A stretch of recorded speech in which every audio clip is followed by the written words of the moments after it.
I never expected to become an orphan at 25. The call came on a rainy Tuesday evening as I was finishing my shift at the bookstore. My roommate Jess answered, her face transforming from mild curiosity to horror in seconds. She handed me the phone with trembling hands, and just like that, my world collapsed. "There's been an accident," the officer said, his voice gruff yet gentle. "Your parents' car went off Spring Valley Bridge. I'm sorry, but they didn't make it." The following days passed in a blur of funeral arrangements, condolence cards, and a hollow ache that seemed to consume me from the inside out. My name is Emma Mitchell, and suddenly I was alone in the world, or so I thought.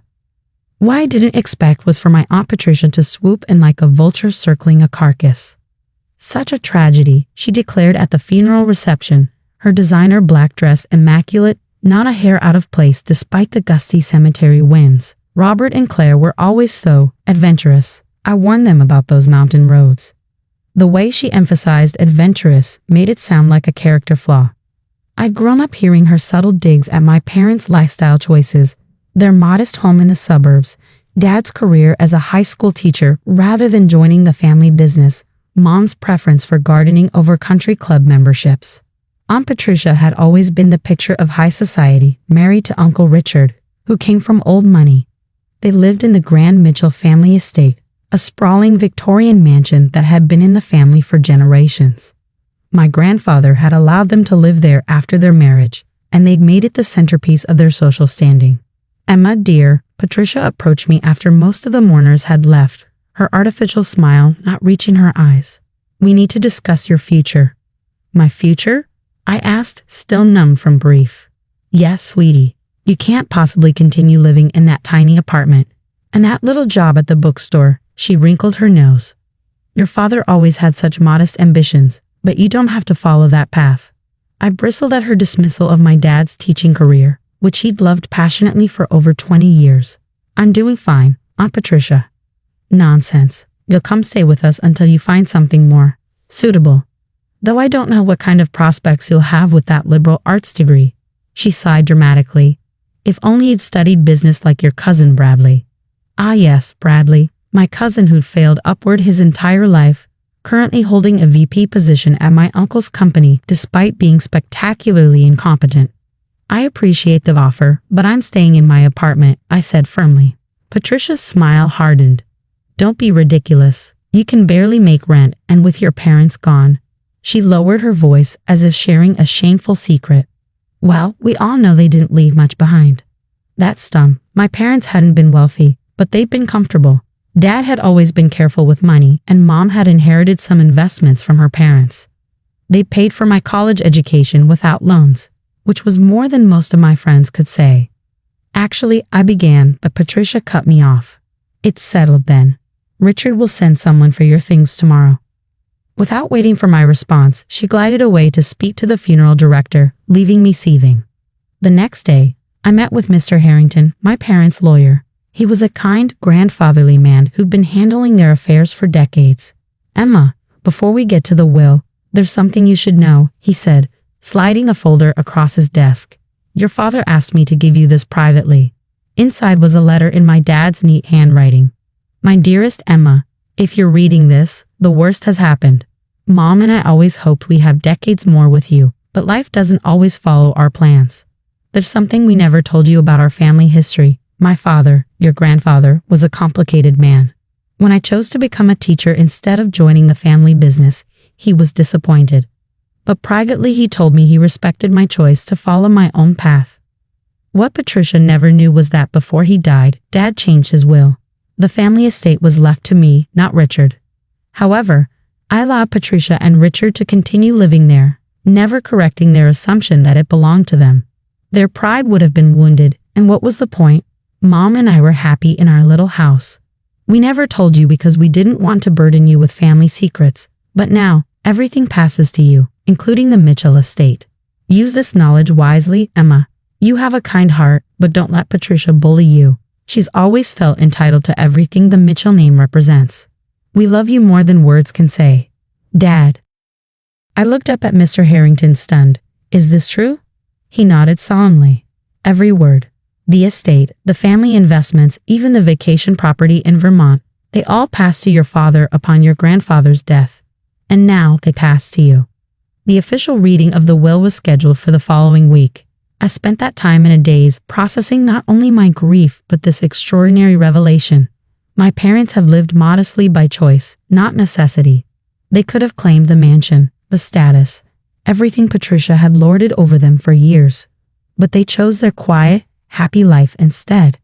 The day of the will reading, I arrived at Mr. Harrington's office to find Patricia and Richard already there, along with Bradley. Patricia had that same condescending smile that had always made me feel small. "Emma, darling, have you packed your things? Richard's assistant can pick them up after this formality." I just nodded, not trusting myself to speak yet. As Mr. Harrington read through the standard legal preamble, Patricia examined her manicure, looking bored. But when he got to the part about the distribution of assets, her head snapped up. "To my daughter, Emma Claire Mitchell, I leave all my worldly possessions, including but not limited to all bank accounts, investment portfolios, my share in Mitchell Enterprises, and all real estate holdings, specifically the Mitchell family estate at 47 Oakwood Drive, the vacation property at Lake Champlain, Vermont, and my personal residence." Patricia's face drained of color. "That's impossible," she interrupted. "The estate belongs to Richard. It was left to him when father died." Mr. Harrington adjusted his glasses. "Actually, Mrs. Mitchell, the family estate was left to Robert Mitchell. He simply allowed you and your husband to reside there." "That's absurd," Richard sputtered, his face reddening. "I've been paying the property taxes for 20 years. "No," Mr. Harrington corrected gently. "Robert set up an account that automatically paid the taxes and maintenance costs. I have all the documentation here." Bradley looked between his parents in confusion. "Wait, are you saying we don't own our house?" "It appears," I said, finding my voice at last, "that you've been living in my house." Patricia stood up, her hands shaking. "This is a mistake. Robert wouldn't. He couldn't." She turned to me, her eyes flashing. "You put him up to this, didn't you? Always the quiet one, but scheming behind our backs." I thought of all the times Patricia had made snide comments about my parents about me. The Christmas dinners where she questioned my career choices. The family gatherings where she compared me unfavorably to Bradley, despite his mediocrity. "I knew nothing about this until yesterday," I said calmly. "But it seems grandfather saw something in my father that he never saw in Uncle Richard." Richard slammed his hand on the desk. "I'll contest this. Robert had no right." "Actually," Mr. Harrington interrupted, "he had every legal right. And the statute of limitations for contesting your father's will expired 19 years ago." Patricia's face contorted with rage and disbelief. "You can't possibly mean to enforce this, Emma. We're family. That house has been our home for decades." I thought about what my parents would do. They had let Patricia and Richard keep their illusions of superiority all these years, never correcting them, never using their actual power to humble them. But I wasn't my parents. "I'll need the keys by Friday," I said quietly. Patricia's mouth opened and closed like a fish out of water. "You worthless little," she began, but Richard grabbed her arm, silencing her. "You can't just throw us out. Where are we supposed to go?" I considered the question. "You have the vacation house in the Hamptons, don't you? The one you're always bragging about at family gatherings." "That's a summer home," Patricia practically shrieked. "It's not winterized. It's February." "Then I suggest you start looking for a rental," I replied, gathering my things. "I'm sure with Uncle Richard's business acumen you've saved plenty for a rainy day." The look of pure shock on their faces told me otherwise. Had they been living beyond their means all this time, counting on an inheritance that was never coming? As I turned to leave, Patricia grabbed my arm. "You can't do this to us, after everything we've offered you." "What exactly have you offered me, Aunt Patricia?" "Criticism? Condescension? A spare room out of obligation while you remind me daily of my supposed inadequacies?" I gently removed her hand. "I'm not doing this to you. This is simply the truth coming to light." In the days that followed, I learned more about my family's finances than I ever expected. The Mitchell estate was just the tip of the iceberg. My grandfather had built a considerable fortune that had grown under my father's quiet stewardship. There were investments, business holdings, and assets that made me financially independent many times over. True to my word, I showed up at the Mitchell estate on Friday afternoon. What I didn't expect was to find a moving van in the driveway and several workers carrying out antiques and artwork. I quickly called Mr. Harrington, who assured me he'd handle it. Within an hour, the police had arrived, and Patricia and Richard were being questioned about removing valuable items from the property. "These are family heirlooms," Patricia insisted, gesturing wildly at a painting being returned to the foyer. "They belong to the Mitchell family."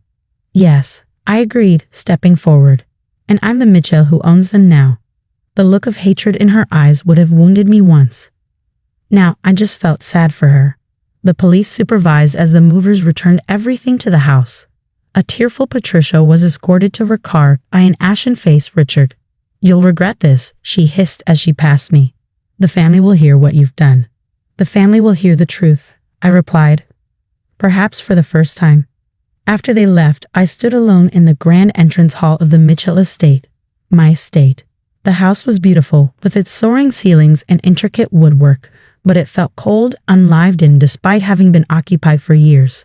I wandered from room to room, running my hands over furniture that had been in my family for generations. In what had been my grandfather's study, I found a photograph I'd never seen before. My dad as a young man, standing proudly next to my grandfather. They were smiling, looking so similar it was startling. As tears welled in my eyes, my phone rang. It was Jess checking on me. "How did it go?" she asked cautiously. "They're gone," I said, still staring at the photograph. "But I don't know if I want to live here. It's so big and full of history." "Well," Jess said thoughtfully, "you could always sell it." "Maybe," I replied, "or maybe something else." 6 months later, the Mitchell estate had been transformed. The East Wing had been converted into a community center offering after-school programs for underprivileged kids. The gardens had been opened to the public, with a portion dedicated to a community vegetable garden.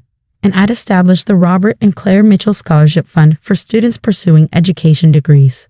Patricia and Richard never spoke to me again, though I heard through family grapevine that they'd had to downsize considerably, moving into a condo in the city. Bradley, surprisingly, reached out after a few months. "I didn't know," he said awkwardly when we met for coffee, "about how Mom treated your dad, or you." "It's not your fault," I assured him. Still, he shifted uncomfortably. "I should have seen it. And for what it's worth, I'm sorry." I believed him, and when he asked if he could volunteer at the community center, I agreed. On the anniversary of my parents' death, I stood in the garden they would have loved, surrounded by blooming flowers and the sounds of children laughing in the distance. I couldn't bring my parents back, but I could honor them by using their legacy the way they would have wanted, to help others, to create joy, to build rather than divide. "I hope I'm making you proud," I whispered to the garden, imagining them there with me. A gentle breeze rustled the leaves, and for just a moment, I felt less alone. In the end, the true inheritance my parents left me wasn't the money or the estate. It was the example of how to live with integrity and kindness, even when faced with those who have neither. That was a legacy worth more than all the Mitchell fortune combined.